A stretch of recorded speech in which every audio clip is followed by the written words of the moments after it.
कुछ लोग होते हैं राजसिक सुख वाले, कुछ होते हैं तामसिक सुख वाले। खाना अच्छा मिलेगा, सोने को अच्छा मिलेगा, लग्जीरियस बंगला मिलेगा, वे संत निवास में नहीं रुकेंगे। संत निवास उनके स्टैंडर्ड के हिसाब से बेइज्जती है।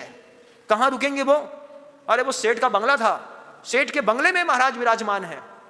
तामसिक सुख भोगी साधु संत निवास में रुकना पसंद नहीं करता। हमारा बनता नहीं वहां पे। क्यों? साधु संतों के लिए बनाया था, खिड़की है, दरवाजे हैं, दरवाजा है, जाली लगी हुई है, उसमें किसी बात की कमी नहीं है, मंदिर परिसर में है, रुक जाओ। कहां रुकेंगे? वो बंगला है ना शहर के बाहर, उसी बंगले में रुकेंगे जिस बंगले में आते ही साथ लगे कि महल में घुस, ये लगा मेरे स्टैंडर्ड का। तो साधु बनने के बाद सुख मिलता है, राजसिक सुख मिलता है, तामसिक सुख मिलता है। साथ का बावर्ची को बता दिया जाता है, बहुत दिन से तेरा बटाटा बड़ा नहीं खाया, उसको थोड़ा बना देना रे, थोड़ा सा, क्या कच्चे केला वाला बेहतरीन। हाँ मालिक बना देंगे। तुम साधु नहीं, तुम साधु नहीं। साधु वो जो चौंके में मुंह से बोले ना कि हमको ये खाना है, तुमको मिल जाए तुम्हारे पुण्य की वजह से तो सौभाग्य है, और ना मिले तो जो मिले उसमें काम चला लो, ये साधु परमेष्टि की परिभाषा। लेकिन तामसिक सुख में डूब गए, दीक्षा फलीभूत नहीं होती। आचार्य जी कहते हैं राजसिक सुख, तामसिक सुख, तामसिक सुख की बहुत लंबी चौड़ी परिभाषाएं हैं। अच्छे अच्छे उद्बोधन देने वाले, धन की प्रभावना करने वाले बिना एसी के नहीं रह रहे। ज्ञान दे रहे हैं तीर्थंकर का, ज्ञान दे रहे हैं तीर्थंकर का, और कमोड में जंगल जाते हैं। पीछे कैसे लगाते होंगे उसमें बताओ?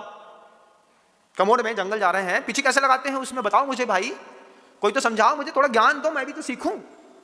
नहीं महाराज आप मत सीखो। तो आपने कहां से सीख लिया? और बड़े पदों पर बैठे भी हैं, कमोड में भी जाते हैं, दावेदारी करते हैं, धर्मात्मा भी हैं, तामसिक सुख को भोगते हैं। आचार्य जी कहते हैं न समरो, वो श्रमण नहीं है जिसको अपनी समितियों के बारे में व्यवस्थित जानकारी नहीं है। कह होदि सम्मिदिट्ठी अपान मयानंतो अन्नपम चाबिसो अयानंतो, कह होदि सम्मिदिट्ठी जीवा जीवे अयानंतो। जो जीव और अजीव को नहीं समझता, कह होदि, कैसे हो सकता है वो सम्यक दृष्टि? जब सम्यक दृष्टि नहीं है तो तुम्हारे पूरे व्रत भ्रष्ट है। आपको सुनने में बात कठोर लगती है, लेकिन यथार्थ है। गुरु कहते हैं प्रवृत्तना तो करो, सुनो तो कान खोल करके कि एसी में बैठने वाले जिसको कहे होदि सम्मिदिट्ठी जीवा जीवे अयानंतो, जो जीव और अजीव को नहीं समझ रहा है वो कैसे अपनी आत्मा को समझेगा? लेकिन तामसिक सुख के भोगियों की भी बहुत लंबी लिस्ट है।